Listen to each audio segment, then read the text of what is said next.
Assalamualaikum warahmatullahi wabarakatuh.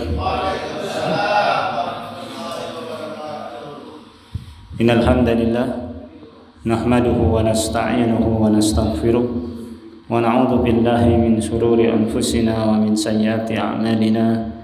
Man yahdihillahu fala mudilla lahu wa may yudlil fala hadiya lahu.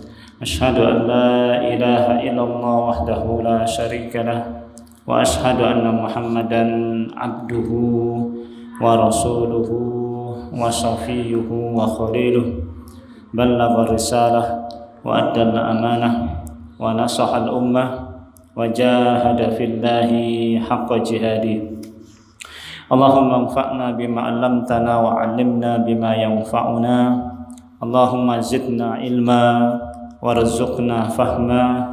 Subhanaka la ilma lana illa ma 'allamtana innaka antal alimul hakim. Amma ba'd. Alhamdulillah, ikhwan fillah rahimakumullah. Malam hari ini Allah Subhanahu wa taala kumpulkan kita kembali, pertemukan kita kembali dalam majelis ilmu. Mudah-mudahan majelis ilmu yang kita ikuti senantiasa memberikan manfaat yang besar kepada kita semua. Terutama kajian kita tentang As-Sirah An-Nabawi ini mudah-mudahan bisa menambah pengenalan kita kepada Nabi Sallallahu Alaihi Wasallam, dan mudah-mudahan semakin mengenal Nabi Sallallahu Alaihi Wasallam semakin menambah rasa cinta kita kepada beliau, dan mudah-mudahan dengan mencintai beliau kita semua dikumpulkan bersama beliau di surga Allah Subhanahu wa taala. Amin ya rabbal alamin. Salawat dan salam selalu kita curahkan kepada Nabi kita Muhammad sallallahu alaihi wasallam, keluarganya serta sahabat-sahabatnya, dan juga orang-orang yang mengikuti jalan dakwah serta jihad Nabi sallallahu alaihi wasallam dengan baik dan benar. Para jemaah sekalian, kita lanjutkan kajian kita. Masuk kita pada kajian atau pada bab tentang hijrahnya Nabi Sallallahu Alaihi Wasallam. Ya. Saya ulangi sedikit tentang hijrahnya Nabi Sallallahu Alaihi Wasallam. Ya. Terakhir pembahasan kita adalah sedikit saya ulangi tentang proses hijrahnya Nabi Sallallahu Alaihi Wasallam. Ya. Jadi siang hari, ya, seperti sudah kita ceritakan, Nabi Shallallahu Alaihi Wasallam pergi ke rumahnya Abu Bakar As-Siddiq, ya, dengan keadaan yang tidak seperti biasanya. Ya. Biasanya beliau mendatangi rumah Abu Bakar itu kalau nggak pagi sore. Ya. Namun kali ini beliau mendatangi rumah Abu Bakar itu siang hari ketika lagi panas-panasnya. Kemudian tidak biasanya Nabi Shallallahu Alaihi Wasallam itu memakai tutup muka di kepalanya, ya, dipakai serban, kemudian ditutup muka beliau. Ini tidak seperti biasanya. Maka kemudian beliau pun masuk ke rumahnya Abu Bakar. Beliau pun bertanya di rumahnya Abu Bakar ada siapa saja. Ya. Maka ketika itu di rumah Abu Bakar ada Asma dan Aisyah radhiyallahu ta'ala anhuma. Maka kemudian berceritalah Nabi Shallallahu Alaihi Wasallam bahwasanya hari ini, saat ini saya sudah diizinkan oleh Allah Subhanahu Wa Taala untuk hijrah. Maka bersiap-siaplah kamu nanti hijrah bersama saya, kata Rasulullah Shallallahu Alaihi Wasallam. Maka kemudian Abu Bakar As-Siddiq pun menangis. Ya. Mendengar kabar tersebut beliau menangis, bukan karena beliau sedih, bukan karena beliau kemudian takut, tidak. Justru kemudian beliau merasa gembira bahwasanya ternyata beliaulah yang dipilih oleh Rasulullah Sallallahu Alaihi Wasallam untuk menemani beliau hijrah ke Madinah. Di pertemuan tersebut, ya, di siang hari itu Rasulullah Sallallahu Alaihi Wasallam mengatur, ya, strategi, mengatur rencana kepergian beliau hijrah ke Madinah. Pertama, Nabi Sallallahu Alaihi Wasallam mengatur bahwasanya malam hari itu juga, ya, malam itu Nabi akan menginap di rumahnya Abu Bakar. Nanti pas tengah malam Nabi dan Abu Bakar kemudian pergi ke Madinah. Itu rencana yang pertama. Rencana yang kedua, Nabi dan Abu Bakar nanti akan singgah di gua, ya, sebagaimana sudah kita ketahui di gua itu. Nanti kita tinggal di situ kurang lebih selama 3 hari. Setelah 3 hari tinggal di situ, nanti kemudian kita lanjutkan perjalanan. Kemudian beliau juga sudah mengatur, beliau mencari seorang penunjuk jalan, ya. Maka kemudian didapatilah penunjuk jalan namanya Abdullah bin Uraikid, ya, seorang Nasrani, seorang musyrik, ya, belum masuk Islam. Tujuannya adalah Nabi Shallallahu Alaihi Wasallam ingin membuat perjalanan itu tidak seperti biasanya. Kalau ke arah kota Madinah itu ke arah utara, ya. Jadi kalau ke Madinah itu ke arah utara, maka beliau ingin mencari jalur menjauh dari kota Madinah, berarti mengambil jalur ke selatan, ya. Jadi kalau mengambil jalur ke utara itu lebih dekat ke kota Madinah, memang jalurnya ke situ. Maka Nabi Shallallahu Alaihi Wasallam mempunyai rencana mengambil jalur yang lebih jauh, yaitu mengambil jalur selatan, ya. Jalur selatan begini, nanti muter begini, ya. Nah, tidak ada yang bisa menunjukkan jalan itu kecuali orang yang sudah terbiasa menjadi penunjuk jalan. Maka Nabi SAW meminta tolong carikan penunjuk jalan, ya, karena saya akan mencari jalur lain. Maka ketemulah Abdullah bin Uraikid. Kemudian beliau juga sudah mengatur bahwasanya anaknya Abu Bakar namanya Abdullah, ya, Abdullah bin Abu Bakar. Abdullah nanti bertugas, ya, selama 3 hari di gua. Dia nginep bersama Nabi maghrib, kurang lebih maghrib, selepas maghrib kemudian masuk ke dalam gua. Nanti sebelum subuh keluar sudah ada di kota Mekah. Tujuannya untuk kemudian mencari informasi seputar keadaan di kota Mekah. Namanya Abdullah bin Abu Bakar, ya. Ini putranya Abu Bakar. Kemudian Asma binti Abu Bakar itu tugasnya nanti mengantar makanan. Kurang lebih menjelang maghrib, menjelang malam, Asma nanti bertugas mengantarkan makanan, ya, selama 3 hari. Kemudian ada lagi satu orang, yakni budaknya Abu Bakar yang sudah dibebaskan oleh Abu Bakar, yakni namanya Amir bin Fuhairo. Amir bin Fuhairo. Tugasnya Amir bin Fuhairo ini menggembalakan kambing, ya, di sekitar goa. Selain untuk nanti diambil susunya untuk minuman Nabi Shallallahu Alaihi Wasallam dan Abu Bakar, tujuannya adalah untuk menghapus jejaknya Abdullah yang dari Mekah ke tempat goa. Jadi bekas kakinya nanti dihapus oleh gembala kambing tadi. Ini semua sudah diatur oleh Nabi. Jadi ini sudah direncanakan, ya. Jadi Nabi Shallallahu Alaihi Wasallam hijrah bukan tanpa perencanaan. Nabi SAW hijrah bukan tanpa strategi, ya. Di rumah Abu Bakar beliau sudah merencanakan ini, ya. Nanti kita singgah dulu di gua. Selama 3 hari di gua. Nanti yang namanya Abdullah bin Uraikid itu pas malam yang ketiga dia datang ke situ membawa 2 tunggangan. Nanti kita pergi malam harinya, malam ketiganya. Asma tugasnya bawa makanan dari rumahnya Abu Bakar ke tempat gua, ya, selama kurang lebih 3 hari. Abdullah tugasnya tidur di dalam gua menemani Rasulullah sama Abu Bakar. Nanti menjelang subuh sudah balik ke Mekah untuk mencari informasi. Malam masuk ke dalam gua. Amir bin Fuhairo tugasnya adalah mengembalakan kambing di sekitar jalan yang ditempuh oleh Abdullah sambil menghapus jejaknya Abdullah. Sambil juga bisa kemudian air susunya untuk diberikan minum kepada Rasulullah dan Abu Bakar As-Siddiq. Ini rencana semua sudah diatur oleh Nabi Shallallahu Alaihi Wasallam, ya. Bukan tanpa perencanaan Nabi Sallallahu Alaihi Wasallam untuk hijrah, bukan tanpa strategi, ya. Tidak demikian. Beliau sudah atur sedemikian rupa. Baik. Rencana yang pertama tidak berjalan mulus, ya kan? Rencana yang pertama kan beliau keluar dari rumah, nanti nginep di rumahnya Abu Bakar, tengah malam keluar. Itu rencana, ya kan? Namun begitu kemudian selepas maghrib, ya, menjelang awal malam itu rumah beliau sudah dikepung, ya. Rumah beliau sudah dikepung. Kemarin sudah kita ceritakan, rumah beliau sudah dikepung. Namun Allah Subhanahu wa taala tetap menyuruh Nabi Shallallahu alaihi wasallam pun keluar. Tetap menyuruh keluar. Akhirnya pun Nabi Shallallahu alaihi wasallam pun keluar dengan membaca surat Yasin, ya, yang kemarin sudah kita sampaikan. Wa ja'alna min baini aydihim sadda wa min khalfihim sadda fa aghshaynahum fahum la yubsirun. Sambil kemudian beliau mengambil pasir, beliau kemudian lemparkan di atas kepalanya orang-orang yang sedang ngumpul di depan rumahnya Rasulullah SAW, dan kemudian mereka nggak melihat Nabi SAW keluar dari rumah beliau. Namun Nabi SAW tetap menyuruh Ali tinggal di dalam rumah dengan memakai selimut dari selimutnya Nabi Shallallahu Alaihi Wasallam.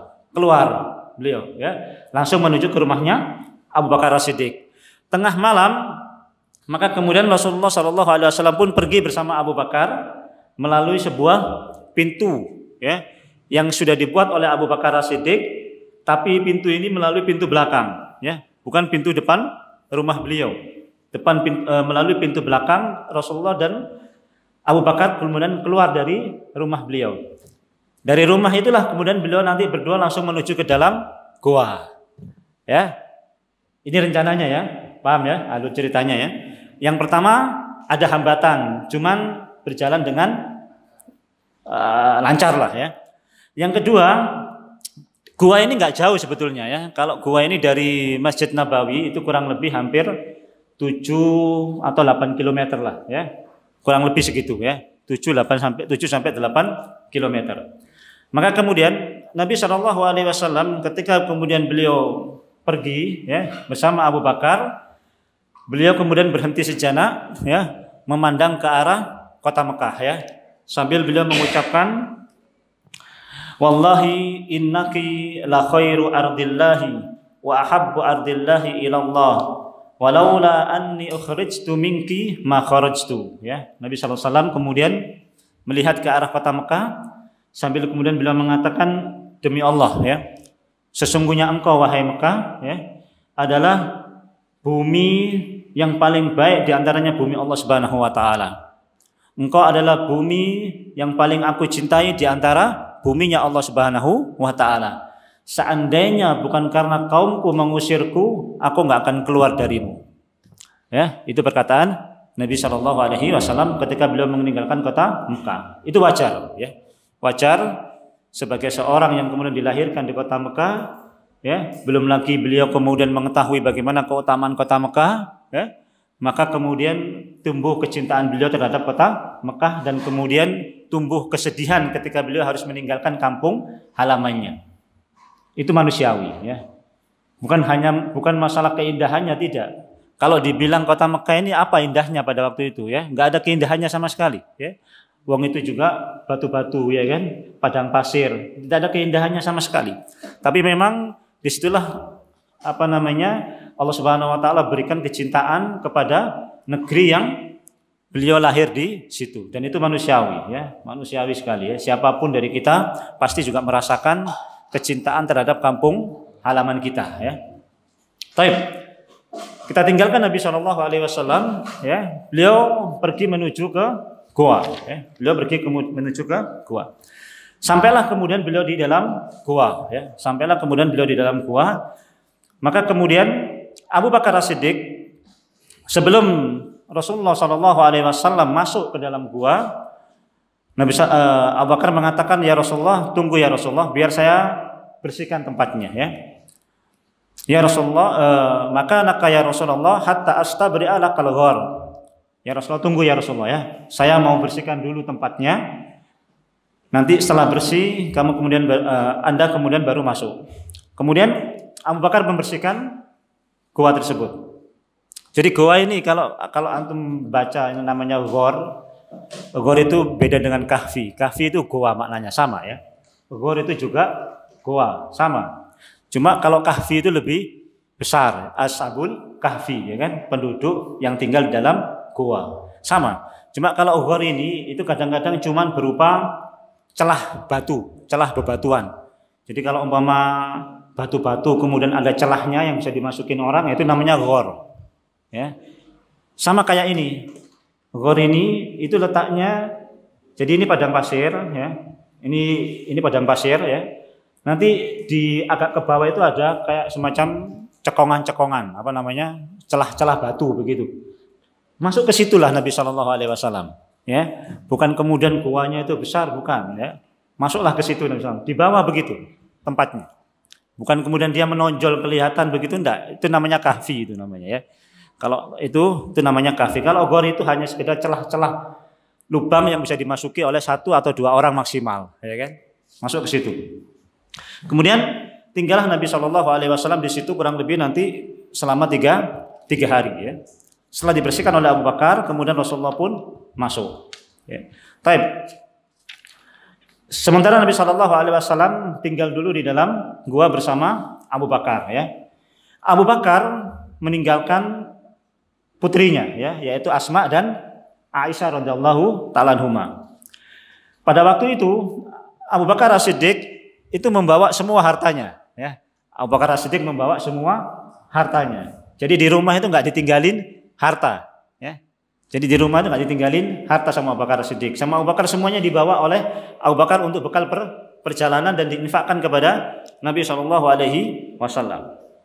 Sampai kemudian kakeknya, bapak beliau, yaitu apa namanya, Abu Quhafa, ya, Abu Quhafa ini nanti masuk Islam ketika Fathu Mekah, ya, kurang lebih umur 90 tahun nanti beliau masuk Islam. Begitu tahu Abu Bakar itu pergi, ya, harta yang ditinggal itu kurang lebih 5 sampai 6 ribu dirham, ya, 5 sampai 6 ribu dirham yang diinfakkan oleh Abu Bakar As-Siddiq.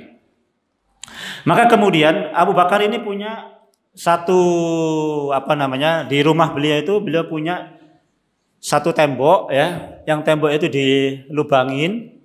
Kemudian kalau beliau naruh uangnya itu dibuntel pakai kain, ya, kemudian ditaruh di situ. Paham? Jadi ada tembok, celah kosong begitu, apa di tembok begitu. Nanti uangnya Abu Bakar itu dibuntel, ya, kemudian ditaruh di situ, ya.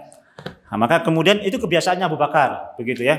Maka kemudian setelah beliau pergi, bapaknya itu kakeknya Asma, ya, bapaknya Abu Bakar, Abu Quhafa, kakeknya Asma, kakeknya ini bilang sama cucunya, yaitu Asma tadi itu, ya kan, sama cucunya, wallahi inni la arahu qad faja'akum bimalin ma'a nafsihi, ya, sungguh, ya, aku tidak melihat bahwasanya Abu Bakar ini pergi kecuali dia sudah membawa semua hartanya. Jadi di sini kita nggak ditinggalin harta, kata kakeknya, ya, kata kakeknya. Maka kemudian Asma bilang, qalat qultu kalla ya abati innahu qad taraka lana khairan katsira. Tidak betul, ya, wahai apa namanya, kakekku, ya, wahai ayahku, bahasanya begitu, ya. Tidak betul. Abu Bakar pergi itu meninggalkan kebaikan yang banyak. Ya. Beliau tidak mengatakan Abu Bakar pergi meninggalkan harta yang banyak, tidak. Tapi beliau mengatakan Abu Bakar pergi meninggalkan kebaikan yang banyak. Ya. Kalau nanti beliau bilang harta yang banyak, takut bohong, ya kan? Maka kemudian beliau bilang tidaklah Abu Bakar kecuali dia meninggalkan kebaikan yang banyak. Bahasanya begitu, ya. Yang dipahami oleh kakeknya itu harta yang banyak. Bahasanya begitu, ya. Kakeknya pada waktu itu sudah buta. Bapaknya Abu Bakar ini sudah buta. Ya. Maka kemudian fa'akhadtu ahjar, aku kemudian mengambil batu. Siapa? Asma. Aku kemudian mengambil batu. Fawadatuha fi quwwatil bait. Kemudian aku letakkan batu itu di atas biasa Abu Bakar naruh hartanya tadi. Paham, ya? Tadi kan saya sudah bilang Abu Bakar itu biasa naruh harta di tembok tadi. Maka kemudian Asma ngambil batunya tadi itu dibuntel sama Asma, ya. Kemudian ditaruh di tempatnya Abu Bakar nyimpen uangnya, ya. Kemudian kakeknya dipegang sama Asma. Kemudian dipegang, ditunjukin batu tadi itu yang dibuntel tadi itu, ya. Ditunjukin batu yang dibuntel tadi ini. Nah, ini Abu Bakar meninggalkan harta yang banyak, kata Asma Abu Bakar, ya. Padahal itu batu yang dibuntel, subhanallah, ya. Jadi putri-putri beliau ini sudah terdidik mandiri, ya. Terdidik apa namanya, dewasa, ya. Demi perjuangan ayahnya, beliau pun bersabar ya. Beliau pun kemudian bersabar ya. Maka kemudian wah kalau begitu sudahlah ya. La ba'sa in kana qad taraka lakum hada. Kalau gitu sudah enggak apa-apa. Ya. Baik. Kemudian kita kembali ke orang-orang kafir Quraisy yang berada di rumahnya Rasulullah Shallallahu Alaihi Wasallam. Ya, ini Rasulullah sudah dalam gua. Orang-orang kafir Quraisy ini masih nunggu di depan rumahnya Rasulullah Shallallahu Alaihi Wasallam. Meskipun Rasulullah sudah keluar, ya kan, masih nunggu. Nggak keluar, ya kan. Sampai kemudian subuh pagi, kemudian didobrak pintunya. Ternyata siapa? Ali radhiyallahu taala. Maka Ali pun ditangkap sama dia, dipukuli sama dia, ya kan? Ditanya kemana Rasulullah, tapi Ali kemudian nggak menjawab, ya. Kemudian dilepaskan oleh Abu Jahal. Begitu kemudian Ali nggak jawab, kemudian Abu Jahal kemudian nyari siapa lagi kira-kira yang tahu Rasulullah SAW ini kemana perginya, ya. Maka kemudian pergilah mereka ini Abu Jahal ke tempatnya Abu Bakar As-Siddiq. Kenapa? Karena pasti Rasulullah pergi ke tempatnya Abu Bakar. Karena Abu Bakar itu orang yang paling dekat sama Rasulullah Shallallahu Alaihi Wasallam. Pasti Abu Bakar tahu kemana perginya Rasulullah Shallallahu Alaihi Wasallam. Ya, maka pergilah ke rumahnya Abu Bakar. Ketok pintunya, ya, yang keluar Asma binti Abi Bakar. Ya. Ditanya oleh Abu Jahal, mana bapakmu? Asma bilang saya nggak tahu. Ya. Asma bilang saya nggak tahu. Ya. Maka kemudian Abu Jahal pun menampar Asma binti Abu Bakar. Ya. Ditamparlah Asma binti Abu Bakar ini, taraha minha kurti, sampai kemudian antingnya itu terjatuh. Ya. Sampai kemudian antingnya Asma ini terjatuh, ya. Sumbang sarafu, kemudian pergi, ya. Nah, ini juga perbuatan yang tidak senonoh, ya, yang dilakukan oleh Abu Jahal, ya. Dan itu juga perbuatan yang memalukan sebetulnya, ya. Laki-laki nampar perempuan, ya. Menang nggak kesohor, kalah tambah isin, ya kan.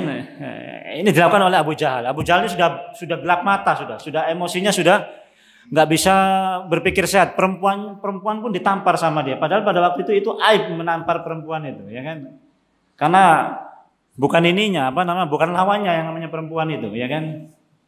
Ini jangan sekali-sekali lah nampar perempuan, melawan perempuan, ya kan? Nanti kalau antum kalah malah ini ya, malu-maluin, ya.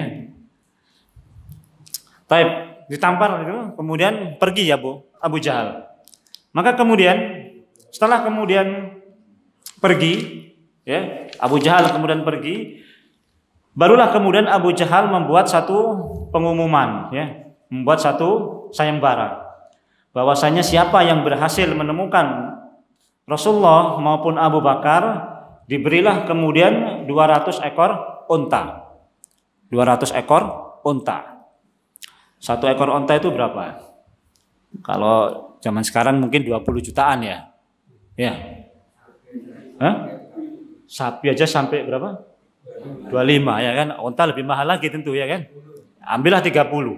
30 kali 200. Berapa? 6 miliar ya? Nah, lumayan, ya kan? Lumayan, ya kan? Lumayan ya. Bisa 6 miliar lebih, ya kan? Maka kemudian dibuatlah sayembara, siapapun yang menemui, yang berhasil membawa Abu Bakar maupun Rasulullah akan diberikan 200 ekor unta. Maka kemudian pergilah, menyebarlah pasukan ini, sampai kemudian orang-orang yang mencari Rasulullah SAW dan Abu Bakar ini tiba di depan gua. Tiba di depan gua Nabi SAW sembunyi bersama Rasulullah SAW dan Abu Bakar, ya. Jadi yang dalam gua ini ada 3 orang, ya. Rasulullah, Abu Bakar, Amir bin Fuhairah. Nanti yang Abdullah bin Uraikid itu nanti pas malam yang ketiga datangnya, ya. Tadi sudah saya jelaskan, ya. Yang Abdullah bin Uraikid ini yang penunjuk jalan itu nanti datangnya pas malam yang ketiga. Jadi yang tinggal dalam gua ini Rasulullah, Abu Bakar, Amir bin Fuhairah. Amir bin Fuhairah ini pembantunya Abu Bakar tapi sudah dibebasin. Bahasanya begitu, ya. Tinggal. Maka kemudian pasukan yang ataupun orang-orang kafir Quraisy yang mencari Nabi Sallam ini sudah sampai di atas gua. Ya, sudah sampai di atas gua. Mungkin kita sudah pernah mendengar beberapa cerita ya, mendengar beberapa cerita tentang kisah ini. Masyhur kisahnya, tapi ada beberapa riwayat yang dhaif, ada beberapa riwayat yang lemah. Di antaranya sering kita dengar bahwasanya di depan gua itu ada sarang laba-laba. Di depan gua itu ada sarang laba-laba. Maka kemudian orang kafir Quraisy mikir, nggak mungkin Rasulullah sembunyi di sini. Sebab kalau Rasulullah itu masuk ke dalam gua ini, pastilah sarang laba-laba ini rusak. Ya, nggak mungkin. Ini lemah, ya. Ini kisah ini lemah.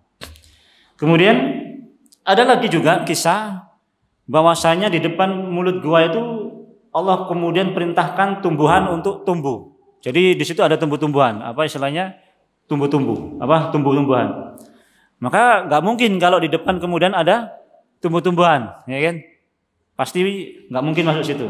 Ini pun kisahnya lemah, ya, dhaif. Kemudian ada juga yang menceritakan bahwasanya di depan mulut gua itu ada sepasang burung merpati yang beranak, ya, atau yang bertelur, ya kan? Ini pun kisah ini lemah juga, ya. Kisah ini pun lemah juga, ya. Kisah ini lemah juga. Atau kisah yang lain dalam gua ini, ya. Ini khusus kisah-kisah yang dalam gua ini, ya. Saya sampaikan beberapa kisah ini, saya ambilkan dari kitab sirah judulnya As-Sirah An-Nabawiyah fi Dawil Masdari Al-Asliyah, ya.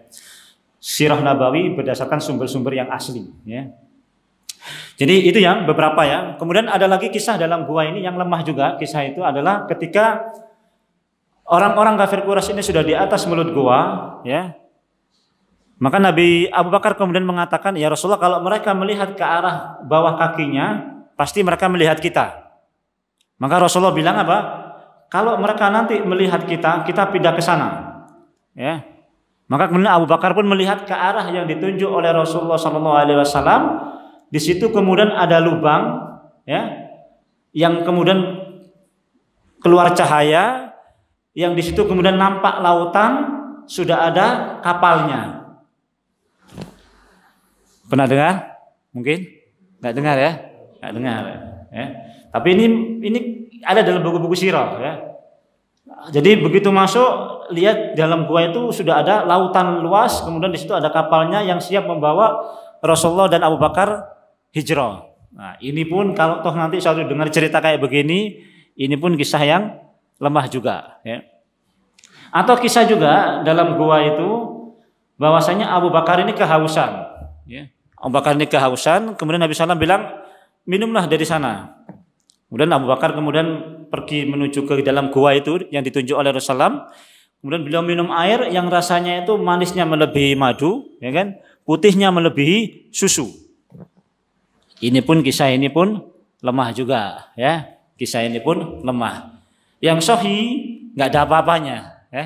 Yang sahih memang nggak ada apa-apanya gua itu, ya.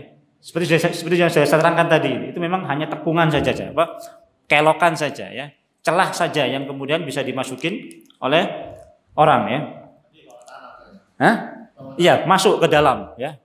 Masuk ke dalam, ya. Jadi apa namanya? Datar, tetap ada bebatu-batuan, cuma batuan ada bebatuan yang kemudian celah masuk ke bawah tanah begini, ya. Jadi mereka di atas pintu di atas mulut guanya Rasulullah masuk begitu, ya. Maka kemudian mereka sudah berada di atas. Maka Nabi SAW mengatakan apa? Ya Abu Bakrin, ma dhannuka bisnaini Allahu salisuhuma. Wahai Abu Bakar, apa menurut pendapatmu kalau ada dua orang yang ketiga itu Allah Subhanahu wa taala? Kalau ada dua orang yang ketiga adalah Allah Subhanahu wa taala. Atau dalam kalimat yang lain Nabi SAW mengatakan la tahzan innallaha ma'ana, ya. Wada'a Rasulullah SAW wa nazarat alaihi as-sakinah. Maka kemudian Nabi SAW berdoa, kemudian tenanglah hati Abu Bakar As-Siddiq. Maka kemudian turunlah ayat dalam surat At-Taubah itu yang sudah masyhur, ya.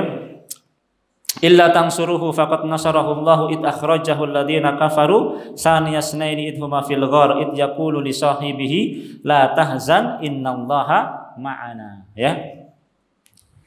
Jadi perkataan Abu Bakar mengatakan bahwasanya ya Rasulullah lau nadhara tahta qadamaihi la absarana. Ya Rasulullah, seandainya mereka ini melihat di bawah telapak kakinya, niscaya mereka akan melihat kita ya Rasulullah. Ya. Maka Rasulullah mengatakan apa? La tahzan innallaha ma'ana. Ma dhannuka bi isnaini Allahu salisuhuma. Apa pendapatmu dengan dua orang yang ketiga itu adalah Allah Subhanahu wa taala. Jadi memang itu murni pertolongan Allah Subhanahu wa taala, ya. Seandainya mereka melihat, maksudnya begitu. Seandainya mereka melihat, maka Allah Subhanahu wa taala Allah jadikan mereka enggak melihat. Allah jadikan mereka enggak melihat ke arah bawah. Memang kalau seandainya mereka lihat bawah, pasti kelihatan ada celah di situ. Ada celah dan mungkin mereka akan menemukan Nabi Shallallahu alaihi wasallam. Tapi Allah buat mereka enggak lihat mereka ke bawah. Dan itu mudah bagi Allah Subhanahu wa taala, ya. Jadi itu kisah yang benar, ya. Itu kisah yang sahih. Kisah-kisah tentang sarang laba-laba, burung merpati, tumbuh pohon, itu kisah yang lemah, ya. Kisah yang lemah. Itu tidak kisah itu masyhur, cuman itu lemah anunya, ya. Periwatannya lemah, ya. Tapi inilah yang paling sahih, ya. Baik. Kemudian kita lanjutkan, Nabi Shallallahu alaihi wasallam kemudian tinggal di situ, ya. Sampai kemudian pas malam yang ketiga, Abdullah bin Uraikid pun datang, ya. Abdullah bin Uraikid datang, ya, dengan membawa 2 ekor unta. Kemudian Nabi Shallallahu alaihi wasallam goncengan dengan Abu Bakar, Amir bin Fuhairah bersama dengan siapa namanya? Abdullah bin Uraikid. Jadi 4 orang ini rombongan jadinya, ya. Jadi 4 orang rombongan, ya. Rasulullah, Abu Bakar, Abdullah bin Uraikid, kemudian Amir bin Fuhairah. Jadi 4 orang ini rombongan. Taib, ini kemudian melalui jalur bawah kota Madinah, ya. Pokoknya ini jalurnya di sini sebutkan nama-nama jalur nama-nama jalannya, ya. Susah juga, ya. Ya. Summa madha bihi ma'ala sahil hatta arada tariq asfal min usfan. Kemudian Amajin, kemudian Ajaz, Kudaidat. Wah, susah pokoknya, nama jalannya susah, ya. Jadi ini saya enggak sebutkan. Pokoknya ini jalur bukan jalur biasanya, ya. Pokoknya nama jalannya susah ini jalannya. Ini sudah disebutkan di sini jalurnya. Sudah, ini kita tinggalkan Nabi Shallallahu alaihi wasallam dan 4 orang rombongan ini, ya. Baik, sekarang kita masuk kita fokus kepada 4 rombongan ini, 4 orang ini, ya. Kita fokus kepada 4 orang ini. Pas malam yang ketiga itu Abdullah bin Uraikid datang dengan membawa 2 ekor unta, ya kan. Maka malam hari kemudian beliau pergi dengan jalan yang sudah saya sebutkan tadi itu kalau ke utara sana menuju kota Madinah, ke arah selatan ini menjauh kota Madinah. Maka kemudian Rasulullah dan rombongan ke arah sini, ya. Ada beberapa peristiwa yang terjadi, ya. Ada beberapa peristiwa yang terjadi ketika beliau dalam perjalanan sampai ke kota Madinah nanti, ya. Nah, ini banyak kisah, ya. Banyak cerita, bahasanya begitu, ya. Banyak cerita yang terjadi ketika Rasulullah Shallallahu alaihi wasallam melakukan perjalanan bersama 4 orang ini. Kisah yang pertama, ya. Kisah yang pertama yang terjadi mungkin sudah pernah kita dengar, yaitu kisah tentang Suraqah bin Malik, ya. Kisah tentang Suraqah bin Malik. Tadi sudah saya sebutkan bahwasanya sudah dibuat sayembara, ya. Sudah dibuat sayembara, siapapun yang menemui atau mendapatkan informasi ataupun bisa menangkap Rasulullah hidup atau mati akan dikasih 200 ekor unta, ya. Maka kemudian Suraqah bin Malik ini sedang kumpul-kumpul bersama teman-temannya, ya. Sedang kumpul-kumpul bersama temannya. Kemudian di antara teman-temannya ini, ya, lagi anak-anak ngumpul, di antara teman-temannya ini bilang, ya, dia cerita, ya Suraqah, inni qad ra'aitu anifan aswidatan bisahil aroha Muhammadan wa ashabah.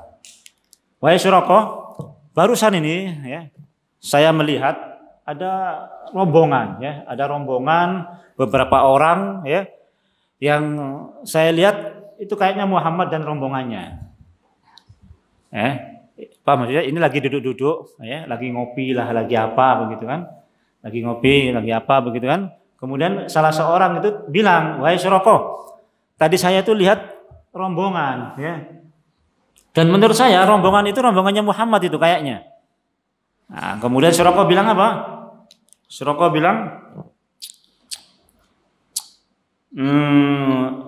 innahum laysu bihim walakinnaka ra'aitu fulanan wa fulanan. Bukan. Kata Suraqah bukan. Itu paling fulan. Itu bukan rombongan Muhammad, bukan, ya. Sudahlah, kamu pulang saja. Itu bukan rombongan Muhammad, kata dia. Begitu kemudian teman-temannya pulang, langsung dia pulang ke rumahnya, Suraqah ini. Langsung dia pulang ke rumahnya, dia suruh pembantunya, dia siapkan onta yang paling cepat yang dia punya, ya, onta yang paling cepat yang dia punya, suruh kemudian taruh di balik bukit, ya, suruh taruh di balik bukit. Nah, ternyata kemudian Suraqah ini, ya namanya hadiah, ya kan, pengennya Suraqah kan diambil sendiri, gitu kan. Yang lainnya supaya nggak ikut-ikutan ngejar Muhammad, kan begitu ya. Wis pulang saja kamu, itu bukan Muhammad itu paling ya bejo apa itu paling ya. Sudah pulang sanalah. Begitu teman-temannya pulang, Suraqah langsung balik ke rumah, nyuruh pembantunya langsung menyiapkan onta, dan ontanya bukan disiapkan di rumahnya, suruh simpan di sana, ya, di balik bukit sana. Suraqah dengan persenjataannya kemudian pergi ke balik bukit mengambil ontanya, kemudian dia kejar Nabi Shallallahu Alaihi Wasallam. Ya, dikejarlah Nabi Shallallahu Alaihi Wasallam. Maka kemudian dia pun mengejar Nabi Shallallahu Alaihi Wasallam dan Abu Bakar As-Siddiq. Suraqah cerita, falamma danautu minhum haitsu yusmi'uhum as-saut asarat bi farasi. Ya. Begitu kemudian kudaku ini sudah dekat, yang suara mereka bisa saya dengar, ya, maka kemudian kuda saya ini terperosok, ya. Kuda saya ini terperosok, kata beliau, ya.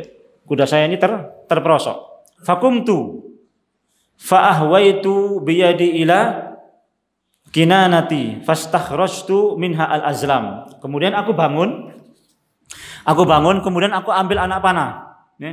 Aku ambil anak panah, kemudian aku undi. Nah, jadi dia membawa anak panah yang namanya azlam. Azlam itu anak panah, tapi belum ada ujungnya, belum ada apa namanya, ya, belum ada ujungnya, belum ada bulunya itu, ya, masih berupa anak panah saja. Di situ ada tulisan iya atau tidak. Nah, bahasa begitu, ya. Ada tulisan iya atau tidak, lanjut atau berhenti, begitu kan? Maka kemudian diundi sama dia. Di kantong anak panahnya itu diundi, kemudian dikeluarin, ya. Satu yang keluar, ternyata yang keluar jangan dilanjutkan.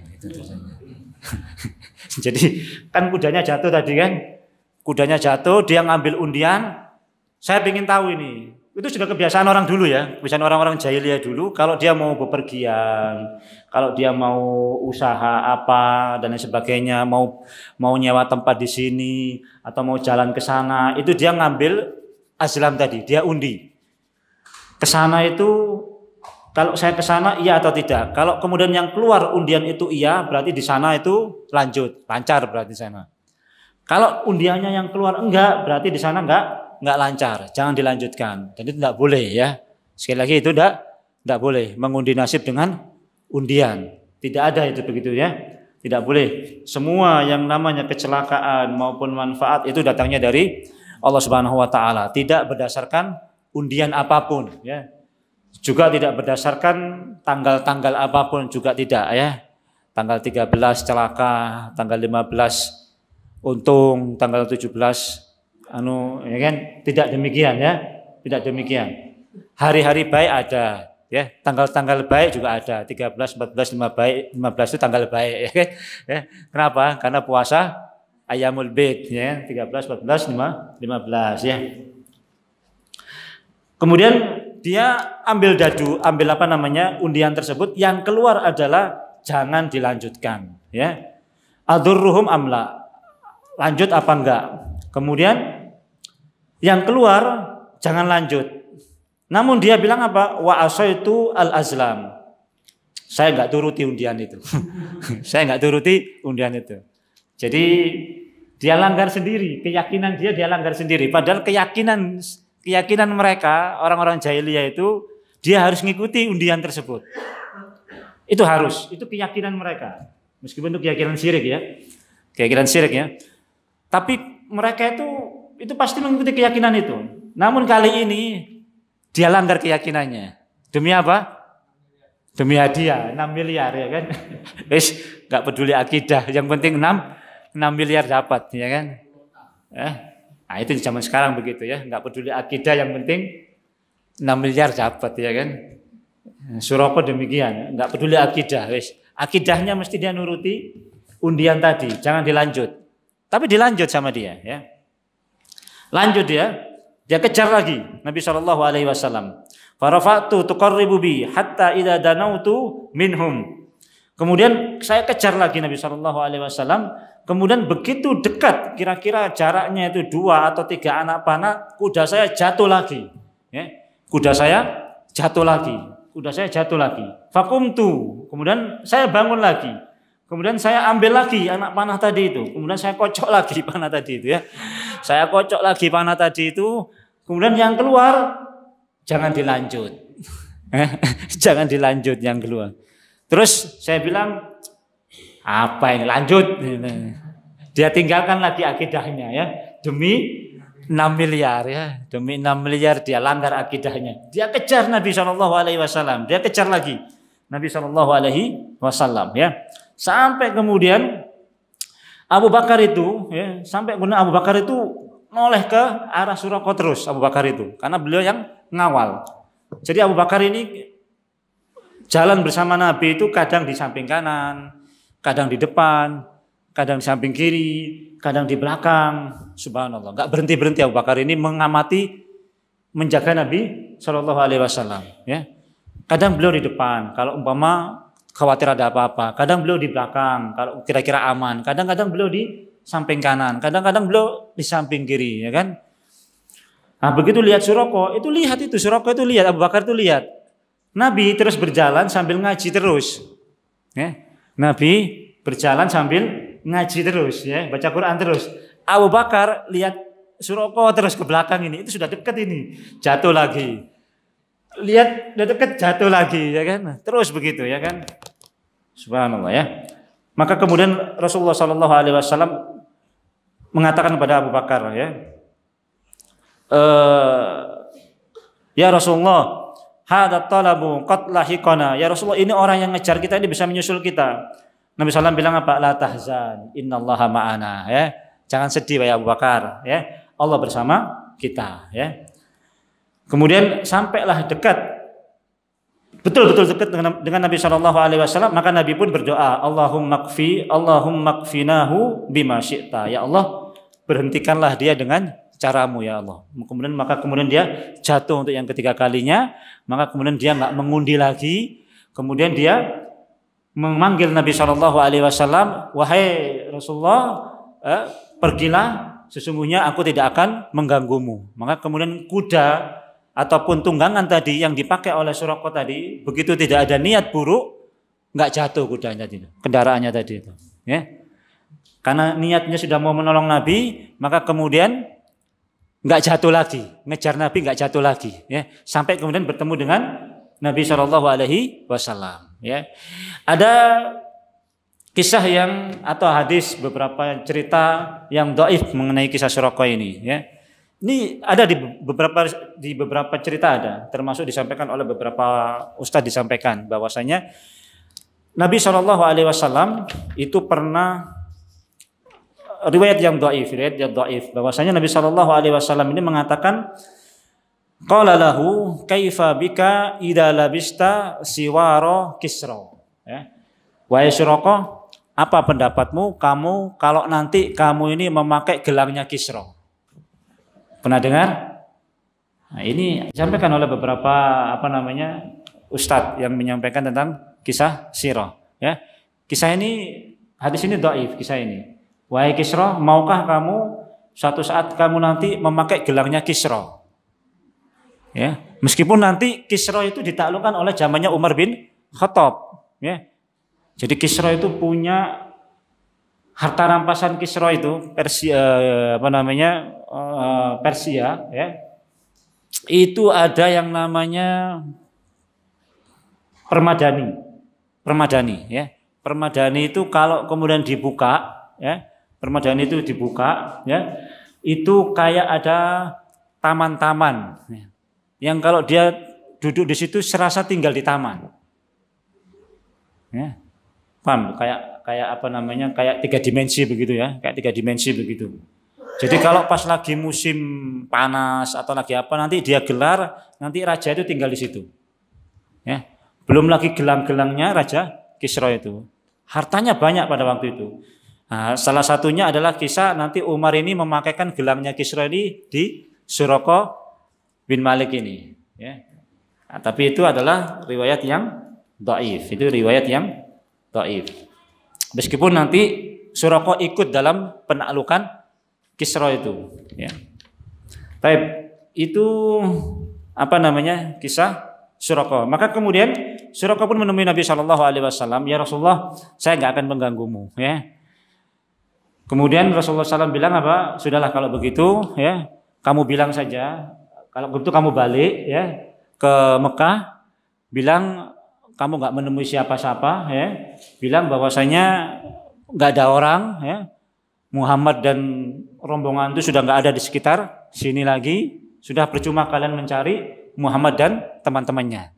Maka kemudian dia balik, dia bilang sama orang-orang, dan orang-orang percaya. Orang-orang percaya. Kenapa? Karena memang Suraka ini terkenal orang yang bisa mengejar ataupun membaca jejak orang. Jadi orang-orang kafir Quraisy ini banyak yang mempunyai keahlian, dia bisa baca jejak orang. Jejak kaki bisa dia baca berapa orang, arahnya kemana dia bisa baca. Jejak onta, jejak kuda bisa juga dia baca berapa ekor onta, berapa ekor kuda, kemana arahnya, itu mereka paham. Nah, Suraka ini orang yang terkenal dengan hal yang demikian. Maka kalau dia bilang di sekitar sini nggak ada Muhammad dan rombongannya, jadi kalian nggak perlu mencari Muhammad di sekitar sini. Sekitar sini sudah nggak ada orang. Maka semua orang percaya, ya, semua orang percaya. Maka ini jasanya Suraka bin Malik. Baik, ini kisah yang pertama, ya, kisah Suraka bin Malik. Kemudian kisah yang kedua, ya, ini dalam perjalanan, ya, dalam perjalanan. Diceritakan dalam Sahih Bukhari, Abu Bakar yang menceritakan bahwasanya irtahalna min Makkah fa ahyayna aw sarayna lailatana wa yawmana hatta adharna wa qama qa'imun ad-dhahira faramaitu bi basari hal ara min dhillin fa awi ilaihi. Ya. Maka Abu Bakar mengatakan bahwasanya ketika itu kami ini pada satu keadaan ada di tengah padang pasir yang sangat luas, ya, yang panas sekali, ya, yang saya kemudian mencari-cari tempat bernaung, mudah-mudahan ada tempat naungan untuk Rasulullah SAW. Maka kemudian saya mendapati satu tempat yang agak rimbun, ada tempat untuk bernaung. Maka kemudian Abu Bakar pun menggelar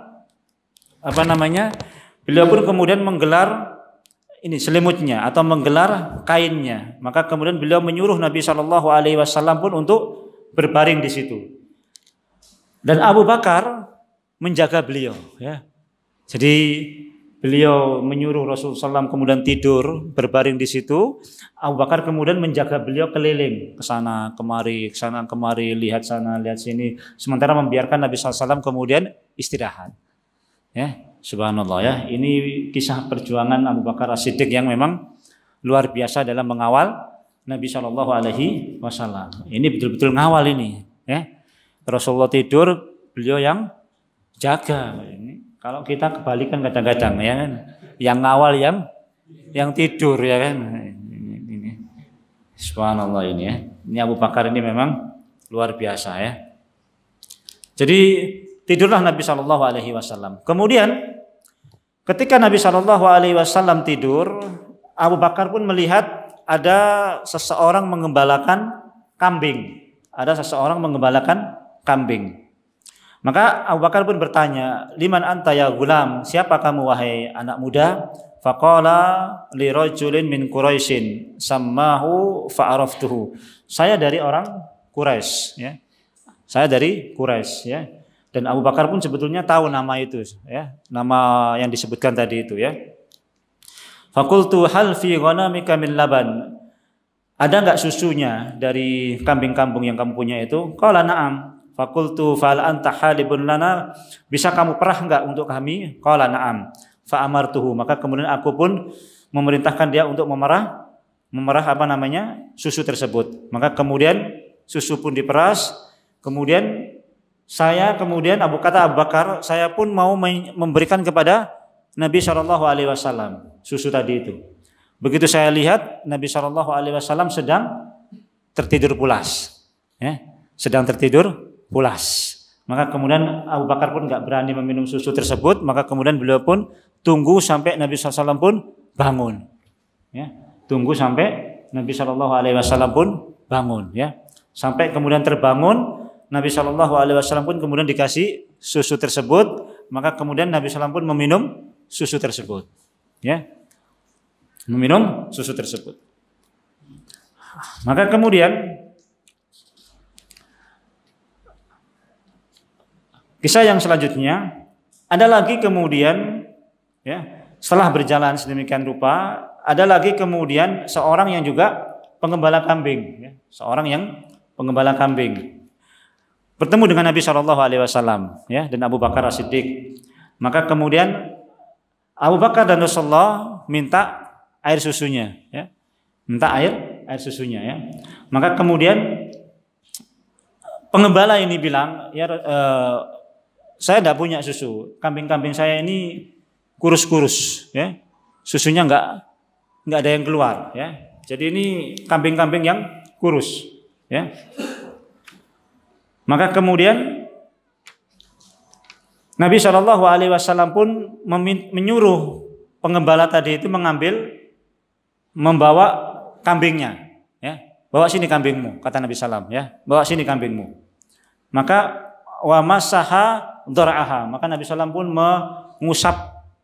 mengusap apa namanya, mengusap susunya, diusap saja susunya, ya, susunya diusap sama Nabi Shallallahu Alaihi Wasallam.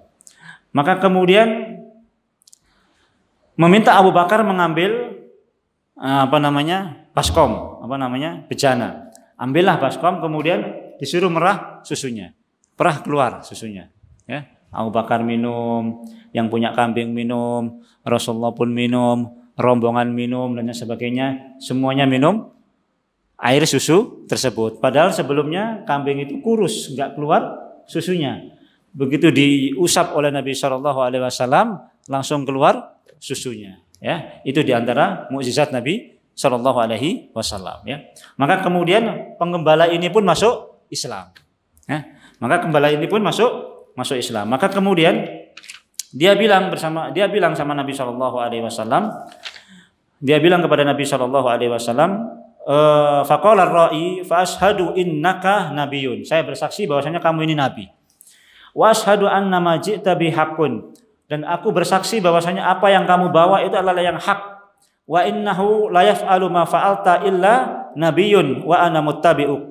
Dan tidaklah seseorang melakukan sesuatu tersebut kecuali itu dilakukan oleh seorang nabi. Enggak mungkin seorang nabi, kalau bukan nabi, bisa melakukan hal yang seperti itu. saya ingin mengikutimu, kata penggembala ini. Ya. Maka Nabi SAW bilang apa? Innaka la tastati'u dzalika yaumaka fa idza balagaka anni qad dhahartu fa'tina. Jangan, enggak usah ya. Kamu enggak akan sanggup mengikutiku, nanti saja. Kalau urusanku sudah menyebar, urusanku sudah menang, kamu temui saya. Kamu temui kami, kata Nabi sallallahu alaihi wasallam ya. Jadi enggak boleh ikut ya sama Nabi sallallahu. Nanti kalau suatu saat urusannya menang, kamu temui saya. Maksudnya setelah nanti Fatu Mekah menang dan sebagainya, temui saya, kata Nabi sallallahu alaihi wasallam ya. Subhanallah ya. Itu kisah selanjutnya ya. Kisah yang terakhir ya. Kisah yang terakhir maksudnya bukan kisah yang terakhir ini ya, bukan ya. Kisah terakhir sesuai jamnya mas saya ya. Kalau kisahnya masih banyak ini. Kalau kisahnya masih ada beberapa cerita, belum nyampe Madinah ya kan, baru berjalan berapa hari ya kan, masih banyak kisahnya. Cuman saya ambil kisah yang terakhir ya, sesuai dengan jamnya maksudnya ya, yaitu kisah Ummu Ma'bad, kisah Ummi Ma'bad al-Khuzai radhiyallahu anhuma. Nabi SAW sampai ke satu tempat ya, di satu kemah ya. Di situ Nabi SAW kemudian istirahat di kemah tersebut ya. Kemudian kemah itu miliknya Ummu Ma'bad ya. Kemah itu miliknya Ummu Ma'bad. Kemudian Nabi SAW pun tinggal istirahat di situ.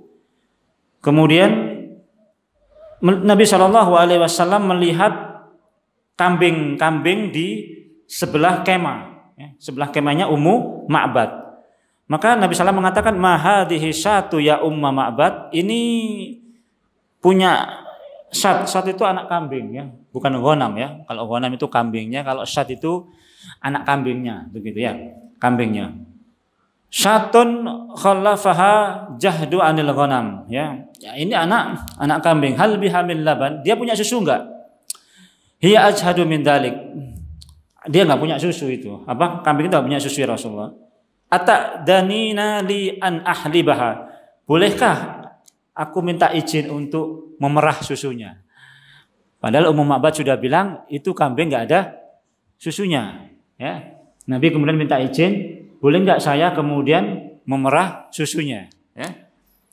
Kata Ummu Ma'bad, in ra'aita biha halaban fahlibha. Kalau kamu lihat ada susunya, ya perah saja ya. Maka kemudian Nabi SAW pun mengusap ya, mengusap susunya tadi itu ya, mengusap susunya tadi itu. Maka kemudian sebagaimana sebelumnya, keluarlah susunya dari kambing tersebut ya, keluar susu dari kambing tersebut. Kambing-kambing yang lain pun diusap, susunya banyak semua. Akhirnya kambingnya Ummu Ma'bad ini gemuk semua jadinya. Jadi banyak susunya. Yang semula dilihat Nabi itu kambingnya kurus-kurus nggak ada susunya. Setelah kedatangan Nabi SAW, kambingnya Ummu Ma'bad ini jadi banyak susunya semua, ya kan? Jadi banyak susunya semua. Wasariba, kemudian minum, kemudian perah susu dan sebagainya. Kemudian pergilah Nabi SAW. Maka kemudian datanglah Abu Ma'bad ya. Lihat kambingnya itu pada keluarin susu, heran ya kan, heran ini. Maka kemudian dia tanya, dari mana ini kambing-kambing ini kok bisa banyak susunya banyak begini nih. Maka kemudian dia bilang apa? La wallahi illa annahu marra bina rajulun mubarakun min halihi kada wa kada. Faqala sifihi li ya Umma Ma'bad. Faqalat ra'aitu rajulan dhahiral wada'ati ablajal wajhi hasanal khalqi lam ta'ibhu sujlatun wa lam tuzrihi su'alatun wasimun qasimun fi 'ainaihi da'ajun wa fi asfarihi watafun wa fi sautihi sahalun wa fi unukihi sata'un dan seterusnya, wa fi lihyatihi kasasatun. Ini datang Abu Ma'bad heran melihat susunya yang banyak, Maka kemudian ditanya, ini dari mana kamu kok bisa dapat susu yang banyak kayak begini? Maka kemudian Ummu Ma'bad cerita, ya, Ummu Ma'bad cerita, barusan lewat rombongan, mampir ke tempat saya, ya. Ciri-cirinya bagaimana? Disebutkan oleh Ummu Ma'bad. Nah, ini ciri-cirinya disebutkan oleh Ummu Ma'bad. Wajahnya begini, ya kan? Rambutnya begini, matanya begini, semua dijelaskan oleh Ummu Ma'bad, ya. Maka kemudian Abu Ma'bad mengatakan, sungguh itu adalah Muhammad yang memang dicari oleh orang-orang kafir Quraisy, ya. Maka seandainya tadi saya bertemu sama orang tersebut, ya, niscaya saya akan beriman kepada orang tersebut, ya. Wallahu a'lam bishawab. Ini sebagian daripada kisah Nabi Shallallahu Alaihi Wasallam ketika beliau hijrah, ya. Insyaallah pada pertemuan yang akan datang kita akan lanjutkan kisah perjalanan selanjutnya Nabi Shallallahu Alaihi Wasallam sampai ke kota Madinah, ya. Wallahu a'lam bishawab. Satu hal bahwasanya Nabi Shallallahu Alaihi Wasallam bersusah payah, ya, bersusah payah mengatur perjalanan sedemikian rupa untuk bisa hijrah ke kota Mekah, kota Madinah, ya. Aneh kalau kemudian kita dengar cerita bahwasanya orang bisa sholat Jumat di orangnya di sini, kemudian sholat Jumat di Mekah, kemudian balik bawa kurma, ya kan? Wah, ini subhanallah, ya. Padahal Nabi Shallallahu Alaihi Wasallam mau hijrah saja susahnya kayak begitu, ya kan? Kalau Nabi SAW mau, ya nggak usah pakai begitu-begitu, ya kan? Tinggal doa sudah nyampe ke Madinah, ya kan? Tidak demikianlah, ya. Kemudian itu tawakalnya Nabi Shallallahu Alaihi Wasallam yang tinggi, ya. Tawakal. Nabi Shallallahu Alaihi Wasallam sudah dapat kabar bahwasanya kelak kamu akan kembali ke sini. Namun demikian, tetaplah Nabi Shallallahu Alaihi Wasallam menempuh hal-hal yang bisa sebagai manusiawi untuk kemudian ditempuh perjalanannya. Meskipun sedemikian rupa beliau harus menyiapkan segala sesuatunya, ya. Tidak kemudian beliau bermodalkan tawakal saja kepada Allah Subhanahu wa taala tanpa kemudian beliau berusaha semaksimal mungkin untuk mempersiapkan segala sesuatunya, mengatur strateginya dan sebagainya. Ya, antum bisa bayangkan itu kalau perjalanan dari kota Mekah ke Madinah jalur normal, ya, itu bisa 8-9 hari sudah nyampe. Nah, namun ini karena jalurnya lewat lebih jauh, itu kurang lebih nanti bisa 1 bulan perjalanan baru nyampe. 18-20 hari baru nyampe perjalanan. Demi mengatur strategi agar perjalanan hijrah beliau lancar, ya.